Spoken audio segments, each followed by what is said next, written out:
Breaking news చూస్తున్నాం. తెలంగాణలో ACB ఉక్కుపాదం మోపుతుంది అవినీతిపైన. తాజాగా విద్యుత్ శాఖలో మరో అవినీతి తిమింగలం ఇప్పుడు బండారం బయటపడింది. ట్రాన్స్కో డిప్యూటీ ఎగ్జిక్యూటివ్ ఇంజనీర్ ముత్యం వెంకటరమణ ఇళ్లపైన అవినీతి నిరోధక శాఖ అధికారులు ఏకకాలంలో దాడులు నిర్వహించారు. అయితే ఆదాయానికి మించి ఆస్తులు ఉన్నాయన్న పక్కా సమాచారంతో ఈ సోదాలను చేపట్టారు. ముత్యం వెంకటరమణ ఆదాయానికి మించి అక్రమాస్తులు కూడబెట్టారన్న విశ్వసనీయ సమాచారంతో డీఎస్పీ మాజిద్ అలీ ఖాన్ ఆధ్వర్యంలో ఈ సోదాలైతే కొనసాగుతున్నాయి. ఇక హైటెక్ సిటీలోని మీనాక్షి స్కైలాంజ్ నివాసంతో సహా 15 వేర్వేరు ప్రాంతాల్లో ఏకకాలంలో తనిఖీలు చేపట్టారు. ఉదయం నుంచే 8 బృందాలు ఈ సోదాల్లో పాల్గొంటున్నాయి.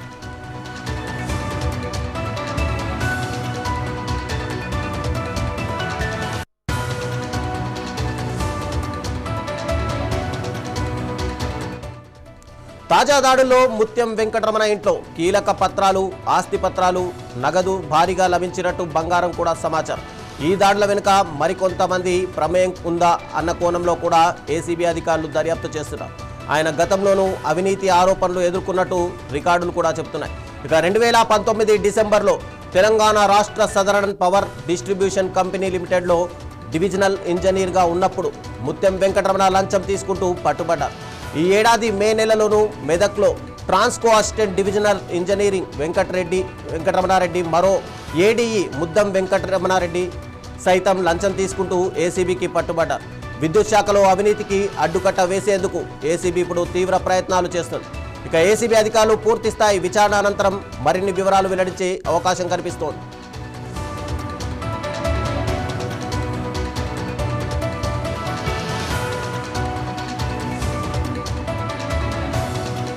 ఇదే అంశానికి సంబంధించి మరింత సమాచారం మా ప్రతినిధి రాజు అందిస్తారు. రాజు, చెప్పండి, ఒక్కసారిగా తెలంగాణ రాష్ట్రంలో ఏసీబీ రైడ్స్ కొనసాగుతూనే ఉన్నాయి. ఎప్పటికప్పుడు అవినీతి తిమింగలాలు దొరుకుతున్నా కూడా ఇంకా చాలా మంది దీంట్లో ఇన్వాల్వ్ అయ్యారు అని చెప్పి అధికారులు కూడా చెప్తున్నారు. ఇవి ఇంకా కొనసాగే అవకాశాలు కనిపిస్తున్నాయా? ఎస్ రవిచంద్ర, హైదరాబాద్లో ఏసీబీ రైడ్స్ అయితే కొనసాగుతున్నాయని చెప్పాలి. ప్రజెంట్ మనము ఏదైతే హైటెక్స్లో ఉన్నామో, హైటెక్స్లో మీనాక్షి స్కై లాంచ్ అనే అపార్ట్మెంట్లో ఉన్నామో, ఇక్కడ ఎవరైతే విద్యుత్ శాఖకు సంబంధించినటువంటి ఏదైతే డిఏ అంటే డిప్యూటీ ఇంజనీర్ సత్యం వెంకటరమణ, సో ఆయన ఇంటిపైన ఆకస్మిక దాడి అయితే చేయడం జరిగింది. ఆయన అక్రమంగా ఆస్తులు కూడబెట్టారనే ఉద్దేశంతో పోలీసులు సమాచారం అందుకొని, ఏసీబీ అధికారులు సమాచారం అందుకొని అక్కడికి విస్తృతంగా తనిఖీలు అయితే చేస్తున్నటువంటి పరిస్థితి అయితే ఉంది. మొత్తం ఇది కూడా డీసీబీ మాజిద్ అలీ ఖాన్ ఆధ్వర్యంలో మొత్తం 8 బృందాలతో ఉదయం నుంచి ఈ తనిఖీలు అయితే కొనసాగుతున్నాయి. ఈ తనిఖీలో భాగంగా కీలకమైనటువంటి పత్రాలను, కీలకమైనటువంటి సమాచారాన్ని అయితే పోలీసులు సేకరిస్తున్నారని చెప్పొచ్చు. హైటెక్ ప్రాంతంలో ఉన్నటువంటి మీనాక్షి స్కైలాంజ్లో అతని నివాసంలో, అంటే వెంకటరమణ నివాసంలో మార్నింగ్ నుంచి కూడా ఈ తనిఖీలు అయితే కొనసాగుతున్నాయని చెప్పాలి. ఆయనతో పాటు ఏకకాలంలో మొత్తం 12 ప్రాంతాల్లో జరుగుతున్నాయి. ఆయనకు సంబంధించినటువంటి కుటుంబీకులు కావచ్చు, లేదంటే సన్నిహితులు, లేదంటే స్నేహితులు, వీళ్ళందరి ఇంట్లో ఏకకాలంలో తనిఖీలు అయితే కొనసాగుతున్నాయి. ఆయన అక్రమంగా ఆస్తులు కూడబెట్టారని పక్కా సమాచారం అందుకున్న ఏసీబీ అధికారులు అక్కడికి వెళ్ళి పూర్తిగా మొత్తం తీసుకునే ప్రయత్నం అయితే చేస్తున్నారు. ఇంట్లో విలువైన పత్రాలు, రిజిస్ట్రేషన్ సంబంధించినవి అయితే డాక్యుమెంట్స్ ఉంటాయో అవన్నీ కూడా వాళ్ళైతే తీసుకునే ప్రయత్నం అయితే చేస్తున్నారు. ఇంట్లో ఖరీదైన మద్యం, అంటే విదేశాల నుంచి దిగుమతి చేసుకున్నటువంటి ఖరీదైన మద్యం బాటిల్, అంటే ఒక్కొక్కటి అది 10,000, 12,000, 20,000 వరకు ఉండే అవకాశాలు ఉంటాయి. అలాంటి మద్యం కూడా చాలా వరకు ఏసీబీ అధికారులు గుర్తించిన పరిస్థితి అయితే ఉంది. సో అవన్నీ కూడా మనకైతే కనిపిస్తున్నాయి.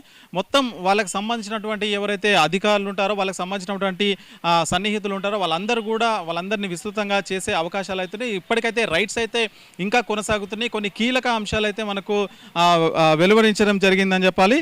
ఏవైతే ముఖ్యంగా వాళ్ళకు అక్రమంగా కూడబెట్టిన ఆస్తులు ఏవైతే ఉన్నాయో వాటన్నిటిని కూడా ప్రాథమికంగా పోలీసులు అయితే మనకు సమాచారం, అంటే ఏసీబీ అధికారులు మనకు సమాచారం అయితే అందించారు. కూకట్పల్లిలో 8 ప్రాంతాలు, సో అట్లాగే రియల్ ఎస్టేట్ సంబంధించిన 4 కంపెనీలు ఉన్నాయన్నమాట. అంటే ఆయనకు ఏదైతే అలా వైఫ్ పేరు మీద వైఫ్ పేరు మీద ఉందో వాటికి సంబంధించిన ముత్యం కన్స్ట్రక్షన్ పేరుతో వాళ్ళకైతే కంపెనీలు అయితే ఉన్నాయి. ఆ కంపెనీల పేరుతో వాళ్ళు వ్యవహారాలు నడిపించడం, అధిక మొత్తంలో డబ్బులు సంపాదించడం లాంటివి అయితే ఉన్నాయి.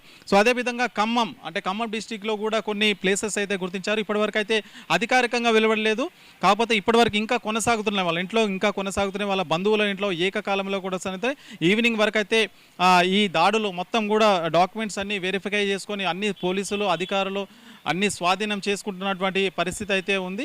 మొత్తం మీద ఈయన పైన గతంలో ఎవరైతే ఈ వెంకటరమణ పైన గతంలో కూడా అవినీతి ఆరోపణలు అయితే ఎక్కువగా వినిపించాయి. గతంలో చాలా మంది లంచాలు తీసుకున్నారని చెప్పేసి, చాలా మంది దగ్గర కాంట్రాక్టర్ల దగ్గర లంచాలు తీసుకున్నారని చెప్పేసి ఆరోపణలు అయితే ఉన్నాయి. సో అదే నేపథ్యంలో మనకు సమాచారం అందుకున్న ఏసీబీ అధికారులు ఇక్కడ డిఎస్పీ వాజిద్ అలీఖాన్ ఆధ్వర్యంలో మార్నింగ్ నుంచి 8 బృందాలుగా ఏర్పడి మొత్తం విస్తృతంగా అతని ఇంట్లో మొత్తం కూడా డాక్యుమెంట్స్ తీసే ప్రయత్నం అయితే చేస్తున్నారు.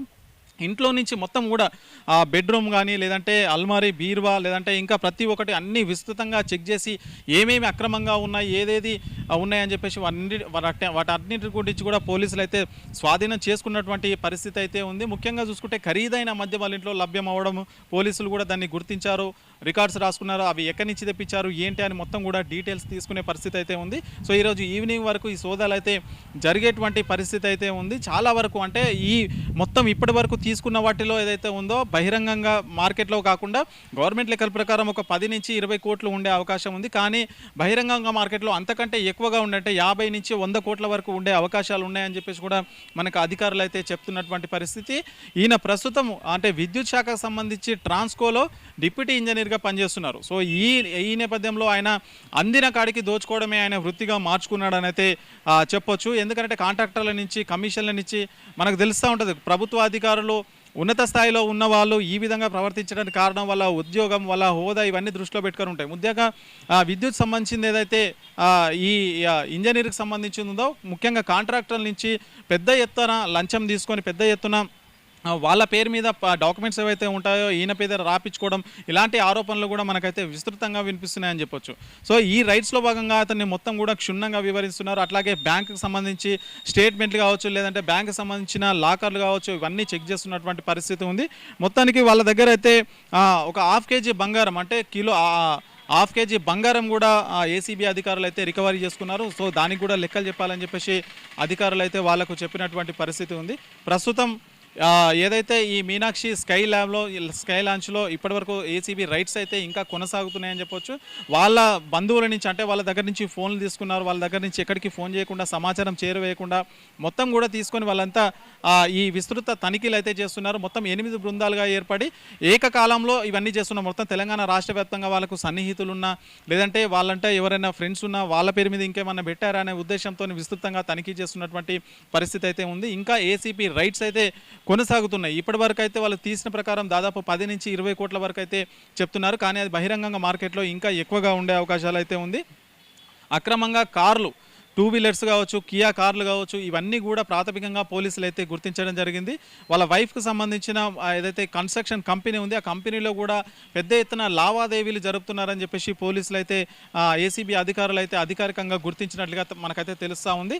సో ప్రస్తుతానికి ఉన్నటువంటి సమాచారం మేరకు ఆయన ట్రాన్స్కో డిప్యూటీ ఇంజనీర్గా పనిచేస్తున్నటువంటి క్రమంలో ఇలాంటి అక్రమ ఆస్తులు కూడబెట్టారనే ఆరోపణలు కూడా వినిపిస్తున్నాయి. గతంలో ఆయన పైన చాలా ఆరోపణలు అయితే వినిపించిన నేపథ్యంలో ప్రకాశ్ సమాచారంతో ఈరోజు ఉదయం నుంచి కూడా ఏసీబీ అధికారులు విస్తృతంగా ఆయన పైన దాడులు చేసి అలా ఇంటిపైన దాడులు చేసి మొత్తం విలువైన సామాగ్రి విలువైన డాక్యుమెంట్స్ ఏవైతే ఉంటాయో వాటన్నిటిని స్వాధీనం చేసుకొని కేసు దర్యాప్తు చేసుకొని దర్యాప్తు ప్రారంభిస్తామని చెప్పేసి అధికారులు అయితే చెప్తున్నటువంటి పరిస్థితి ఉంది. రవిచంద్ర అంటే రాజు గతంలో కూడా అవినీతి ఆరోపణలు వచ్చినప్పుడు ఎందుకు అప్పుడు ఏసీబీ అధికారులు ఎలాంటి చర్యలు తీసుకోలేదు? ఎందుకంటే ఒక్కసారి అవినీతికి పాల్పడ్డ వ్యక్తి పైన చర్యలు తీసుకుంటే మళ్ళీ అవినీతి జరిగే అవకాశాలు ఉండవు కదా. ఇప్పుడు ఒకసారి ఆల్రెడీ అతని మీద ఆరోపణలు వచ్చినప్పుడు అప్పుడే గనక యాక్షన్ తీసుకుంటే ఇప్పుడు ఇలాంటి సిచ్యువేషన్ వచ్చేది కాదు కదా. దీనిపైన ఏసీబీ అధికారులు ఏమంటున్నారు అసలు? ఎస్, గతంలో కూడా ఆయన పైన అవినీతి ఆరోపణలు అయితే వచ్చిన నేపథ్యంలో సో గతంలో కూడా చాలా వరకు అయితే వాళ్ళకు అవి ఏసీబీ అధికారులకు పట్టుబడిన పరిస్థితులు ఉన్నాయి. సో మనకు తెలిసిందే ప్రభుత్వ ఉద్యోగం అంటే లంచాలు తీసుకోవడం అనేది చాలా సాధారణ విషయంగా ప్రజలకు తెలుస్తూ ఉంటుంది. సో దానికి సంబంధించే వాళ్ళకు దాని తర్వాత అధికారులకు ఎవరితోనైనా ఫైర్ అవే చేయించారా లేదంటే ఇంకేం తెలియదు. గతంలో కూడా ఆయనకు ఆరోపణలు పెద్ద ఎత్తున వినిపించాయి. సో ఆ నేపథ్యంలోనే ఇప్పుడు కూడా ప్రజెంట్ అయితే తెలుస్తూ ఉంది మనకి. ఎందుకంటే జస్ట్ నామమాత్రంగా అధికారులు వాళ్ళపైన చర్యలు తీసుకునే అవకాశం అయితే ఉంటుందన్నమాట. అంటే ఏదైనా అవినీతి ఆరోపణలు వస్తే కనుక నామమాత్రంగా వాళ్ళని సస్పెండ్ చేయడం, దాని తర్వాత మళ్ళీ కొన్ని రోజుల తర్వాత వాళ్ళని ఉద్యోగాలను తీసుకోవడం అయితే జరగడం మనము సర్వసాధారణంగా చూస్తూ ఉంటాం. సో వెంకటరమణ ఈయన కేసులో కూడా అదే జరిగిందని అయితే చెప్పాలి. సో అప్పట్లో ఆరోపణలు ఉన్న పై స్థాయి అధికారులు లేదంటే ఏసీబీ అధికారులు కొంతవరకు పట్టించుకోకపోవడం వల్లే మళ్ళీ ఆయన ఇలాంటి వ్యవహారాలు నడిపిస్తున్నాడైతే చెప్పొచ్చు. ముందుగా ఉద్యోగం అంటే ప్రభుత్వ ఉద్యోగం అంటే ఖచ్చితంగా లంచాలు తీసుకుంటారని చెప్పేసి సామాన్య ప్రజల నుంచి ఎవరికైనా ప్రతి ఒక్కరికి తెలుస్తున్నటువంటి విషయమే. సో ఆ నేపథ్యంలో ఆయన ఆరోపణలు వచ్చినా కానీ ఆ కేసు అయితే ఏదో ఉందో అప్పుడు ఆరోపణల కిందనే ఉన్నాయి. కానీ కాకపోతే ఇప్పుడు పూర్తిగా సమాచారం తీసుకున్న ఏసీబీ అధికారులు మాత్రం అతని ఇంట్లో సోదాలు అయితే విస్తృతంగా చేస్తున్నారు. ఈసారి ఆ కేసును ముమ్మరంగా చెక్ చేసి దర్యాప్తు ప్రారంభిస్తామని అయితే మనకు ఏసీబీ డిఎస్పీ ఎవరైతే ఉంటారో అలీఖాన్ గారు అయితే చెప్తున్నటువంటి పరిస్థితి ఉంది. రవిచంద్ర, అంటే ఈ ఆస్తుల వివరాలు సాయంత్రం లోపు బయట పెట్టే అవకాశాలు కనిపిస్తున్నాయి. అతన్ని అరెస్ట్ చేసే అవకాశాలు ఉన్నట్టుగా ఏమైనా అధికారులు చెప్తున్నారా? ఎస్, ఇప్పటి వరకు ఉన్న సమాచారం మేరకైతే ఇంకా విస్తృతంగా తనిఖీలు అయితే చేస్తున్నారు. 8 బృందాలతో మొత్తం కూల్సే వాళ్ళ స్నేహితులు సన్నిహితులు ఎవరైతే ఉంటారో మొత్తం కూడా వాళ్ళ ఇంట్లోకి వెళ్ళి మొత్తం విలువైన డాక్యుమెంట్స్ ఏవైతే ఉంటాయో అంటే అతని నుంచి సమాచారం అయితే సేకరిస్తున్నారు. వెంకటరమణ నుంచి అతని ఫ్రెండ్స్ ఎవరైతే ఉంటారో కాల్ లిస్ట్ కానీ లేదంటే ఇంకా లావాదేవీలు బ్యాంక్ స్టేట్మెంట్ ఏదైతే ఉంటుందో వాటికి సంబంధించిన మొత్తం కూడా డీటెయిల్స్ అయితే తీస్తున్నారు. ఇప్పటి వరకు అయితే ఇంకా కొనసాగిన తర్వాత సాయంత్రం ఈవినింగ్ వరకు మనకు ఏదో ఒక అప్డేట్ తెలిసే అవకాశం ఉంటుంది. కేసు పెట్టడమా లేదంటే దర్యాప్తు చేయడమా లేదంటే అరెస్ట్ చేయడమా అనేది ఈవినింగ్ వరకు మనకు తెలిసే అవకాశం అయితే ఉంటుంది. ప్రస్తుతానికైతే ఏసీబీ అధికారులు అతని ఇంట్లోనే సోదాలు అయితే జరుపుతున్నారు. అతని ఇంట్లతో పాటు బంధువుల ఇంట్లో కూడా ఏకకాలంలో మొత్తం కూడా జరుపుతున్నటువంటి పరిస్థితి ఉంది. రవిచంద్ర.